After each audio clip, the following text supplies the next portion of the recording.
Nous sommes dans un monde de migration. Notwendige, verstärkte legale Arbeitsmigration. Nous sommes un pays qui a toujours été fait de migration. Wir schaffen das. Migrant-Entrepreneur.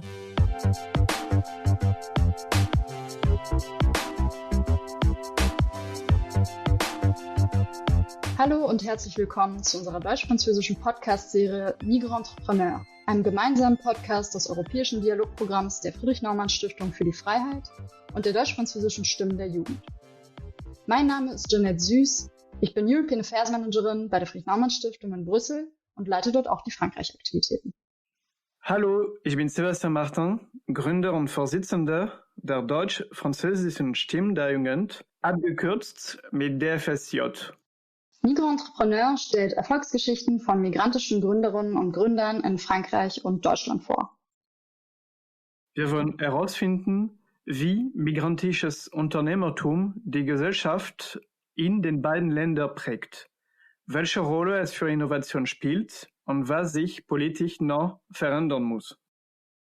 Bevor wir gleich mehr über die Begriffe und Definitionen aus deutscher und französischer Sicht zum Thema migrantisches Unternehmertum hören, würde ich sagen, Sébastien, erklär doch unseren Hörerinnen und Hörern kurz erst einmal, was die deutsch-französischen Stimmen der Jugend eigentlich sind. Gerne. Wir sind eine deutsch-französische Plattform, die sich für die Partizipation von jungen Menschen in politischen und wirtschaftlichen Debatten einsetzt. Wir konzentrieren uns auf wichtige Zukunftsthemen wie beispielsweise Green Deal, Innovation, Bildung und die Rolle der Europäischen Union in der Welt und schauen auf diese Themen aus einem innovativen und neuen Blickwinkel. Und du, Jeanette, kannst du uns mehr über die Arbeit der politischen Stiftungen und der FNF erzählen? Wenn ich es richtig verstehe, sind politische Stiftungen eine deutsche Besonderheit und es gibt sie nicht in Frankreich. Na klar, die politischen Stiftungen in Deutschland sind öffentliche Institutionen, die eben auch durch öffentliche Gelder finanziert werden, mit dem Auftrag der politischen Bildung. Die Friedrich-Naumann-Stiftung fördert dabei ganz besonders die Ideen der individuellen, gesellschaftlichen und wirtschaftlichen Freiheit. Freiheit bezieht eben auch unternehmerische Freiheit mit ein und dabei soll es ja auch in unserem Podcast gehen. Also wie können Migranten und Migrantinnen dazu befähigt werden, ihr eigenes Unternehmen zu gründen und damit nicht zuletzt auch zur Wettbewerbsfähigkeit in Deutschland, Frankreich und Europa beizutragen. Aber du bzw. wir sind ja nicht alleine, vielmehr führen euch unsere FNF-Stipendiatin Viviane Spitzhofer und Lisa Pajot von dem DFSJ mit ihren spannenden Interviewpartnern durch den Podcast. Genau, vielen Dank Sébastien und vielen Dank Jeanette. Hallo auch von meiner Seite und willkommen zu unserem Podcast. Mein Name ist Viviane Spitzhofer und ich bin Stipendiatin in der Promotionsförderung der Friedrich-Naumann-Stiftung. Bonjour à tous. Hallo zusammen, mein Name ist Lisa Pajot. Ich bin Mitglied der deutsch-französischen Stimmen der Jugend und heiße unsere beiden Experten herzlich willkommen, die uns während dieser Folge begleiten werden. In unserer ersten Folge befragen wir Expertinnen und Experten im Kontext migrantisches Unternehmertum und wollen herausfinden, welche Personengruppen überhaupt unter die Definition fallen in Deutschland und Frankreich und welche Hürden diese Gruppe gegenübersteht. Wir möchten auch herausfinden, welchen Zusammenhang es zwischen migrantischem Unternehmertum und Innovation gibt. Und dazu freue ich mich auf das Gespräch mit unseren heutigen Gästen, Herrn Flavien Marcon vom Generalsekretariat für Europapolitik, das dem französischen Premierminister untersteht, sowie Frau Dr. Alexandra David. Sie ist wissenschaftliche Mitarbeiterin am Institut für Arbeit und Technik der Westfälischen Hochschule. Auf französischer Seite dürfen wir heute herzlich Herrn Flavien Marcon begrüßen. Er ist studierter Jurist und derzeit stellvertretender Leiter des Bereichs Grenzen, Asyl und Migration innerhalb des französischen Generalsekretariats für europäische Angelegenheiten, SGAE. Das SGAE ist als Abteilung des Premierministers für die Koordinierung, Schlichtung und letztendlich für die Definition der französischen Position zuständig, welche vor allem im EU-Rat vertreten wird. In stellvertretender Rolle ist Herr Marcon insbesondere für die Verhandlungen über die Themenbereiche legale Migration, Integration und europäische Fonds zuständig. Hallo und herzlich willkommen in unserem Podcast. Guten Tag und vielen Dank an Sie beide. Ich freue mich sehr, hier zu sein. Ich freue mich, Frau Dr. Alexandra David zu begrüßen. Sie ist Expertin für migrantisches Unternehmertum in Deutschland. Frau Dr. David forscht zu Innovation, Raum und Kultur und den Themenfeldern Integration und Migration. Wir mussten Sie also zum Auftakt für unseren Podcast einladen. Hallo, Frau Dr. David. Ja, hallo und vielen Dank für die Einladung. Ich freue mich sehr, hier zu sein und mit Ihnen über dieses spannende Thema zu sprechen. Migrantrepreneur.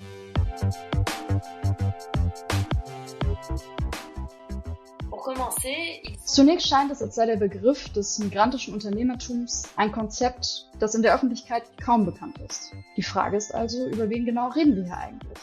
Herr Marcon, können Sie uns über diese migrantischen Unternehmer und Unternehmerinnen mehr erzählen? Sind es Menschen aus Drittländern oder etwa Geflüchtete? Oder sind es französische und deutsche Staatsangehörige wie Sie und ich, die ins Ausland gezogen sind? Zunächst wird zwischen Ausländern und Einwanderern unterschieden. Ein Ausländer ist jemand, der nicht die französische Staatsangehörigkeit besitzt, wohingegen ein Einwanderer jemand ist, der im Ausland geboren wurde, aber eine andere Staatsangehörigkeit besitzt und sich in Frankreich niederlässt. Da gibt es also wirklich die Idee des Überschreitens einer Landesgrenze. Und so muss ein Ausländer nicht unbedingt ein Einwanderer sein. Zum Beispiel ist eine Person, die in Frankreich geboren wurde, die keine Grenze überschritten hat, aber nicht die französische Staatsbürgerschaft besitzt, ein Ausländer, aber kein Einwanderer. Und umgekehrt ist ein Einwanderer nicht immer ein Ausländer. Denn in Frankreich sind mehr als 40% der in unserem Land lebenden Einwanderer Franzosen. Ja, und die Menschen, die wir als migrantische Unternehmer und Unternehmerinnen bezeichnen, sind Drittstaatsangehörige, was natürlich Staatsangehörige anderer EU-Mitgliedstaaten ausschließt. In Frankreich betrachten wir zum Beispiel einen deutschen Unternehmer, der nach Frankreich kommt, nicht als migrantischen Unternehmer. Das sind aber auch Menschen, die wortwörtlich etwas unternehmen. Das heißt, die Eigeninitiative an den Tag legen, die mit einer gewissen Kreativität einhergeht. Und schließlich sind es freischaffende Menschen. Sie unterscheiden sich also durch ihre Unabhängigkeit in Abgrenzung zu einem Angestellten beispielsweise. Betrachten wir nun auch die Frage der Personen, die internationalen Schutz genießen, also die Geflüchteten, aber auch diejenigen, die subsidiären Schutz erhalten. Wenn ihnen der Flüchtlingsstatus zugesprochen wird, haben sie eine Aufenthaltserlaubnis, eine Meldebescheinigung und sie haben natürlich auch das Recht, wie jeder andere Migrant auch, der sich rechtmäßig in Frankreich aufhält, Unternehmer zu werden. Sie sprechen hier schon einen spannenden Unterschied zur deutschen Definition an. Unsere Expertin wird uns das sicher bestätigen. In Deutschland wird die Gruppe statistisch anders definiert. Frau Dr. Alexander David, die deutsche Definition schließt auch Bürgerinnen und Bürger aus dem EU-Ausland mit ein, richtig? Ja, die meinen wir auch. Tatsächlich fallen auch EU-Bürgerinnen und Bürger, also auch französische Unternehmerinnen und Unternehmer unter die deutsche Definition, auch wenn sie in der öffentlichen Debatte eher nicht in Betracht gezogen werden. Allgemein unterscheiden sich die deutsche und französische Definition insofern, dass man sich in Deutschland an den Mikrozensus orientiert, das eine amtliche Statistik ist. Laut Mikrozensus umfasst der Begriff dann sowohl die sogenannte erste Generation, das sind Menschen mit eigener Migrationserfahrung, als auch dann deren Nachkommen. Also die zweite Generation und mittlerweile sogar die dritte Generation. Demnach umfasst die Definition eine sehr heterogene Gruppe und schließt Personen mit unterschiedlichen sozioökonomischen Hintergründen und unterschiedlicher Herkunft ein. In unserem Podcast fokussieren wir uns auf die Gruppe der Drittstaatsangehörigen. Steht denn die Gruppe der Drittstaatsangehörigen besonderen Herausforderungen gegenüber? Ja, die Drittstaatsangehörigen unterscheiden sich vor allem dadurch von anderen Gruppen, die unter dem Begriff migrantisches Unternehmertum zusammengefasst werden, dass sie ein Visum brauchen oder eben einen Aufenthaltstitel beantragen müssen. Sie müssen schon vorab aus dem Heimatland im Rahmen des Fachkräfteeinwanderungsgesetzes ein Visum beantragen. Das verlangt ein ziemlich hohes Maß an Organisation, finde ich, relativ gute Sprachkenntnisse sowie Kenntnisse lokaler Begebenheiten. Also zum Beispiel auch ein gutes Verständnis der unternehmerischen Ökosysteme, vor allem auch Regularien und Eintrittsregularien in den Markt. Für geflüchtete Menschen spielt der Aufenthaltstitel eine Rolle. Das heißt, Personen können im Normalfall erst dann gründen, nachdem sie anerkannt worden sind. Also ihnen ein Schutzstatus zuerkannt wurde. Herr Marcon, Frau Dr. David, ich verstehe Sie beide so, dass migrantische Unternehmerinnen und Unternehmer aus Drittstaaten ganz unterschiedliche Qualifikationen mitbringen und auch unterschiedliche Hintergründe und Bedürfnisse haben. In der Tat ist jede Pauschalisierung angesichts der Heterogenität der Profile von Migranten und Migrantinnen nicht angezeigt. Die Realität des migrantischen Unternehmertums ist also eine diffuse, etwas verschwommene Realität, welche eine Vielzahl von unterschiedlichen Situationen umfasst. Als migrantische Unternehmer und Unternehmerinnen gelten können zum Beispiel ein Solo-Selbstständiger, oft eine Person mit wenigen oder gar keinen Qualifikationen, welche verdeckt als Mitarbeiter zum Beispiel für eine Lieferfirma arbeitet, ein Dienstleister von Plattformen, die ich hier aber nicht nennen werde, ein hochqualifizierter Geflüchteter, der etwa ein Startup im medizinischen Bereich gründen will, oder eine Inhaberin eines lokalen Geschäfts, einer Bar, ein Bar- oder Restaurantbesitzer. Je comprends. Cela veut dire que l'on a affaire à des Verstehe. personnes. Demnach meinen wir Personen mit unterschiedlichen Profilen. So unterschiedlich und divers müssen sich ja dann auch die Förderstrukturen aussehen. Ja, das ist richtig. Die Gruppe der migrantischen Unternehmen ist heterogen und Personen bringen unterschiedliche Vorkenntnisse in der Unternehmensgründung mit. Förderprogramme sollten daher in unterschiedlichen Phasen des Gründungsprozesses zur Verfügung stehen und am besten darauf zugeschnittene Hilfe anbieten. Außerdem sollten Förderprogramme die Erfahrung der Menschen mit einbeziehen und ihre Bildungsverläufe und Erwerbsbiografien beachten. Das bedeutet, man kann nicht alles generalisieren, sondern es ist wichtig, dass man stattdessen schaut, wo liegen die individuellen Bedarfe und wie kann ich diese decken. Viele Migrantinnen und Migranten, die in Deutschland gründen wollen, sind gar nicht unerfahren und brauchen vielleicht später einfach nur Hilfe bei der Vernetzung und gar nicht bei der Gründung selbst. Während andere vielleicht Hilfe in früheren Gründungsphasen brauchen, zum Beispiel bei der Suche nach Finanzierungsmöglichkeiten. Gut, Migrantentrepreneur haben unterschiedliche Erwerbsbiografien und Hintergründe. Inwieweit ist es denn dann sinnvoll, Migrantentrepreneur als eigene Gruppe zu definieren? Zunächst möchte ich daran erinnern, dass Migrantentrepreneur eine eher marginale Gruppe unter den dauerhaft in Frankreich ansässigen Drittstaatsangehörigen ausmachen. Trotzdem finde ich das Label der Migrantentrepreneur interessant, zumindest aus zwei Gründen. Das Unternehmertum ist ein Indikator für den Erfolg der Integrationspolitik. Es erfordert schlussendlich ein hohes Maß an Integration in die Gesellschaft des Aufnahmelandes, um zu gründen, innovativ zu handeln und selbstständig zu werden, was ja nach wie vor ein risikoreiches Unterfangen ist. Und auf der anderen Seite haben migrantische Unternehmer einen hohen symbolischen Stellenwert, denn es regt unsere Vorstellungskraft an. Das migrantische Unternehmertum ist bei Institutionen und in der Wirtschaft stark im Kommen und in der Tat erlauben uns solche Projekte, deren Erfolgsgeschichten zu kommunizieren und eine lebenslange Vorstellung der Integration zu bekommen. Gerade diese Erfolgsgeschichten zeigen uns ja auch, dass Unternehmertum eine echte Chance für die Person selbst sein kann. Auf jeden Fall. Schließlich ist das Unternehmertum eine echte Chance sowohl für das Gastland als auch für den Migranten. Ich denke dabei vor allem an drei Dinge. Erstens ist es eine Chance zur beruflichen Integration ohne Herabstufung als Neuankömmling. Zweitens ist es auch ein möglicher Weg, insbesondere für qualifizierte Ausländer, die ihren ursprünglichen Beruf nicht ausüben können, weil dieser in Frankreich reglementiert ist. Und drittens ist es für manche Menschen ein Ausweg aus der Schattenwirtschaft. Aber klar, wenn man dieses Gesamtbild mit einem Vorbehalt versehen möchte, könnte man sagen, dass das Gründen für den Migranten natürlich auch ein persönliches Risiko darstellt, mit finanziellen sowohl als auch psychologischen Folgen im Falle des Scheiterns. Frau Dr. David, wie sehen Sie das? Finden Sie das Label migrantisches Unternehmertum sinnvoll? Weil ich denke jetzt gerade auch an Förderprogramme. Sie hatten uns ja erklärt, dass es sinnvoll ist, Förderung eher nach individuellen Bedürfnissen auszurichten. Und solche Programme, beispielsweise für Personen, die Hilfe in der Finanzierung ihres Gründungsprojekts brauchen oder eben Vernetzung, die können ja theoretisch auch für alle offen sein und müssen ja nicht nur auf Migrantinnen und Migranten abgestellt sein. Also brauchen wir dieses Label? Brauchen wir überhaupt eine spezielle Förderung? Also prinzipiell kann ein Labeling positiv und negativ zugleich sein. In diesem Falle ist es so, dass es dann positiv sein kann, wenn es um Förderprogramme geht.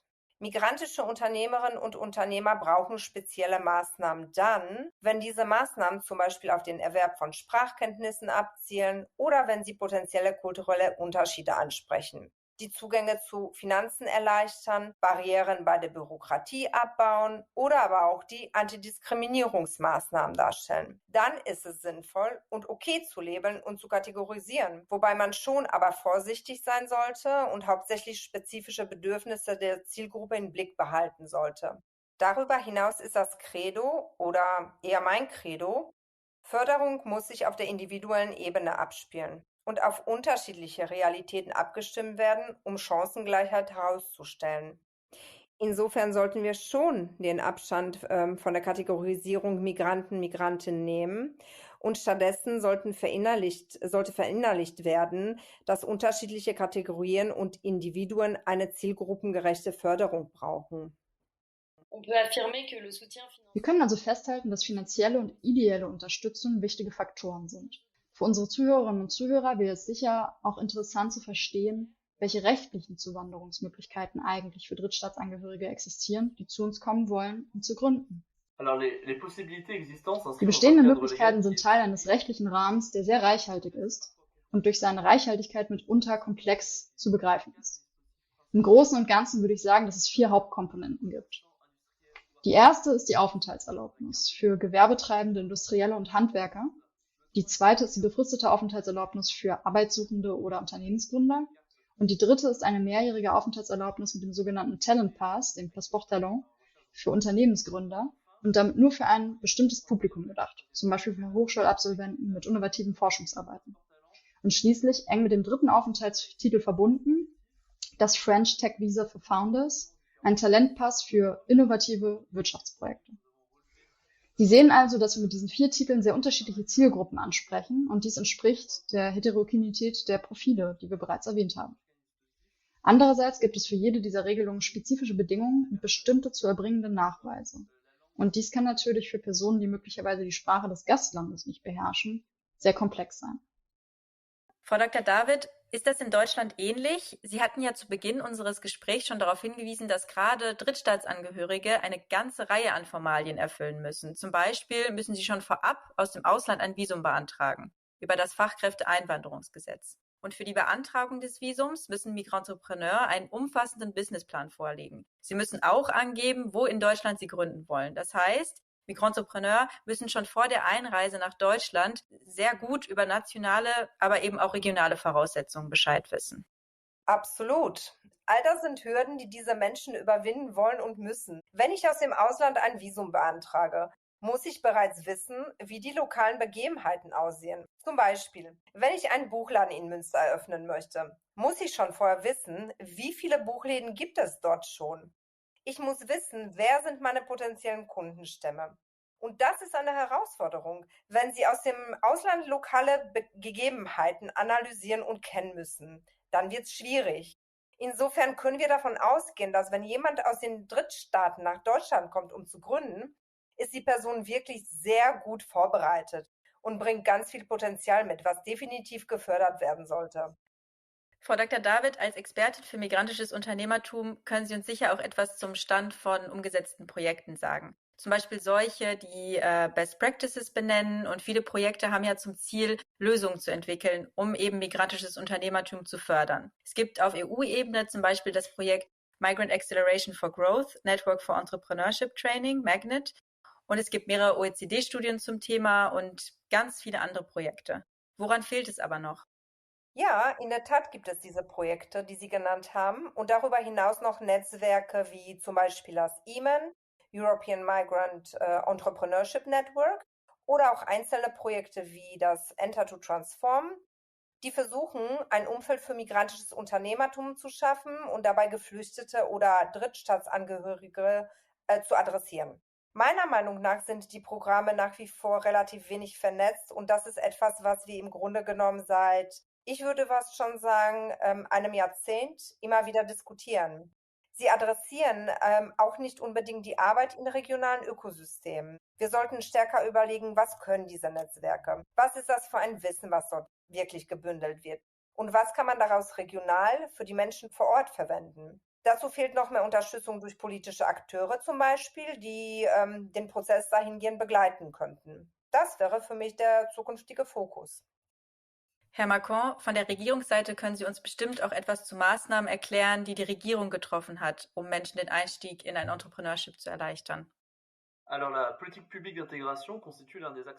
Die Integrationspolitik ist eine der wichtigsten Achsen der französischen Migrationspolitik. Eine der wesentlichen Komponenten ist dabei die Begleitung bei der Eingliederung auf dem Arbeitsmarkt. Dieses Vorhaben ist in der Amtszeit unter dem Präsidenten Emmanuel Macron der 5. Republik zu einer seiner Prioritäten in der Sozialpolitik gemacht worden. Und das gilt natürlich auch für Migranten. Die Integrationspolitik trägt also dazu bei, die Gründung von Unternehmern durch Migrantrepreneur zu erleichtern. und zwar dank einer Reihe von Maßnahmen, wie zum Beispiel die vom französischen Amt für Einwanderung und Integration, kurz OFII, vorgeschlagenen Sprachkurse, welche eine Sprachausbildung bis zum Niveau B1 vorsehen, da die Beherrschung der Sprache für einen Unternehmensgründer wesentlich ist, mehr noch als für einen Angestellten oder Arbeitssuchenden. Daneben ist es auch möglich, einen Kurs in Staatsbürgerkunde nach der Einreise zu absolvieren, welche die notwendigen rechtlichen und kulturellen Grundlagen für die Arbeitswelt und das Unternehmertum in Frankreich behandelt. Parallel dazu ist eine Anpassung des Verfahrens zur Validierung der erworbenen Erfahrungen entwickelt worden, um einer größeren Anzahl von Neuankömmlingen einen Zugang zu einer Zertifizierung zu ermöglichen, welche häufig notwendig ist, um eine bestimmte berufliche Tätigkeit auszuüben, insbesondere auch im Bereich des Unternehmertums, um gewissen Standards gerecht zu werden. Insgesamt wird also schon viel in dem Bereich gemacht, sowohl in der Forschung als auch regierungsseitig. Nicht zuletzt tragen Migranten und Migrantinnen mit ihren Gründungen auch zu mehr Wertschöpfung und Innovation bei. Frau Dr. David, Sie forschen genau an dieser Schnittstelle zwischen Innovation und migrantischem Unternehmertum. Inwieweit trägt denn tatsächlich migrantisches Unternehmertum zu mehr Innovation in Deutschland bei? Und wie definieren wir denn Innovation in dem Zusammenhang? Weil Innovation findet ja auch vor allem in kleinen Schritten statt. Ja, ganz genau. Also ich würde gerne mit der Erklärung des Begriffs der Innovation einsteigen. Innovationen sind eben nicht linear. Es wird oft immer so diskutiert, als wenn ein Schritt nach dem anderen erfolgt und dies zu einer Innovation führt. Aber so ist es nicht. Innovationen passieren meistens in Akteurskonstellationen, in Netzwerken, durch Kooperation. Und diese werden dann weitergesponnen in einem Netz oder mehreren Netzen von wirklich ganz vielen Personen, die daran teilnehmen und diese weiterentwickeln. Innovativ kann zum Beispiel auch sein, ein Problem auf eine neue Art und Weise anzugehen. Also Dinge von einer anderen Perspektive zu betrachten und damit potenziell neue Problemlösungen anbieten zu können. Migrantinnen und Migranten können einen ganz großen Beitrag zur Innovation leisten, weil sie teilweise einfach andere kulturelle Hintergründe mitbringen und damit zum Beispiel auch ein anderes Mindset. Insofern spielen sie für mich eine sehr, sehr wichtige Rolle im Innovationsprozess. Und gerade heute stehen wir ja auch vor großen globalen Herausforderungen, zum Beispiel der Klimakrise, und da brauchen wir neue innovative Lösungsansätze. Ja, genau. Also wichtig ist vor allem, dass die Meinung dieser Gruppe berücksichtigt werden kann. Es braucht Gehör, vor allem von denjenigen, die bisher weniger offen neuen Ideen und Anmerkungen gegenüberstanden. Konkret meine ich, dass etablierte Stakeholder neuen Stakeholdern, wie zum Beispiel Migrantinnen und Migranten, eine aktive Einladung zur Teilnahme an der gemeinsamen Gestaltung anbieten. Weil im Grunde genommen ist es nur dann und nur so möglich, dass es einen Anstoß für das Neue geben kann. Aktive Teilhabe ist ein gutes Stichwort zum Schluss. Wie trägt denn Ihrer Meinung nach migrantisches Unternehmertum zur Gesellschaft und Wirtschaft bei? Also ja, ich möchte auf jeden Fall betonen, dass das Unternehmertum von Migranten eine echte Bereicherung für unsere Wirtschaft und ganz allgemein für unsere Gesellschaft darstellt. Denn diese Menschen bringen ihre Fähigkeiten mit, ihre Qualifikationen natürlich, aber auch ihren Mut. Denn eine Unternehmensgründung ist nie einfach, umso mehr, wenn sie im Ausland erfolgt. Aber sie bringen auch ihr Know-how und ihre Kultur mit. Innovation ist eine Sache des Schaffens, wie Sie wissen. Und auch wenn dies auf ein bestimmtes Projekt oder eine Methode abzielt, das Schaffen bleibt zentral und es ist die treibende Kraft im Innovationsprozess. Dieser kreative Vorgang entsteht aus der Konfrontation von Ideen, von Handlungsweisen, die zu einem notwendigen Hinterfragen führen. Das ist es, was unsere Migrantepreneure mitbringen. Ja, zuerst stimme ich Herrn Macron zu, möchte aber trotzdem noch ein paar Beispiele ergänzen. Zum einen fungieren migrantische Unternehmerinnen und Unternehmer als Arbeitgeber, als Ausbildungsbetriebe und immer öfter auch übernehmen sie die Nahversorgung zum Beispiel. Und wie Herr Macron schon richtig gesagt hat, insgesamt sowohl in der Vergangenheit als auch heute haben sie ganz viel zu Gesellschaft und Wirtschaft beigetragen, sowohl in Deutschland als auch eben europaweit. Um plakativ zu bleiben, Straßencafés in Deutschland zum Beispiel oder das, was man draußen gemeinsam vor den Restaurants speist, ist nicht zuletzt auch durch die Einflüsse von Menschen mit Migrationsgeschichte entstanden. Auf der globalen Ebene sind Migrantinnen und Migranten und deren Nachkommen heute in allen Bereichen zu finden und innovieren dort auch im Großen und Kleinen. Eine Einschränkung ist daher nicht möglich und auch nicht gewollt. Es zeigt einfach noch einmal mehr, wie wichtig Zuwanderung ist und wie wichtig auch die freie Entfaltung dieser Menschen dann jeweils ist. Ich danke Ihnen, Frau Dr. David und Herr Macron, dass Sie uns die Begriffe und Termini im Themenbereich erklärt haben. Damit konnten wir heute den Rahmen für unseren Podcast setzen. Das Themenfeld migrantisches Unternehmertum ist komplex und wir haben heute sicherlich nur einen kleinen Teil des großen Ganzen abbilden können. Ich fand es sehr spannend, heute mit Ihnen auch insbesondere auf die Schnittstelle von migrantischem Unternehmertum und Innovation zu schauen. Nicht zuletzt ist es ja so, dass Innovation und damit verbundenes Wirtschaftswachstum auch vor dem Hintergrund der aktuellen Krise mehr als je zuvor gebraucht werden kann. Um sich individuell und frei entfalten zu können, braucht es eben auch Chancengleichheit. Vielen Dank, Frau Dr. David und Herr Marcon, für Ihre Beiträge zu unserer ersten Folge. Jeanette und Sébastien, vielleicht wollt ihr eine Bilanz ziehen und einen Ausblick auf die spannenden Themen der nächsten Folge geben. Ja, gerne, Lisa. Und vielen Dank, Frau David und Herr Marcon, dass Sie heute bei unserem Podcast mit dabei waren. Wir haben heute gehört, dass die Definition von migrantischen Unternehmerinnen und Unternehmern in Frankreich enger gefasst ist als in Deutschland. Aber in beiden Ländern ist eine große heterogene Gruppe gemeint. Vor diesem Hintergrund wurde erkannt, dass Förderprogramme, die migrantische Unternehmerinnen und Unternehmer ansprechen sollen, auf individuelle Bedürfnisse zugeschnitten sein müssen.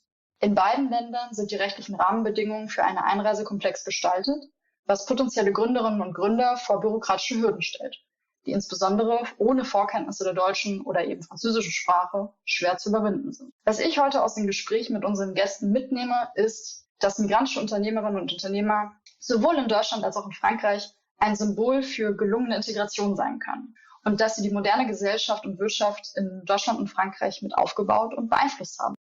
Ich danke Ihnen und euch fürs Zuhören und bedanke mich nochmal herzlich bei unseren Gästen. Danke auch von meiner Seite für diesen spannenden Einblick in das Thema von deutscher und französischer Seite. In unseren nächsten Folgen beschäftigen wir uns mit Inkubatoren, den Förderinstitutionen von migrantischen Unternehmen, die uns einen Einblick auf Herausforderungen beim Gründen durch diese Gruppe geben können. In den darauffolgenden Folgen werden natürlich auch noch migrantische Unternehmerinnen und Unternehmer selbst zu Wort kommen. Und schließlich bedanke ich mich auch fürs Zuhören bei unserem Podcast.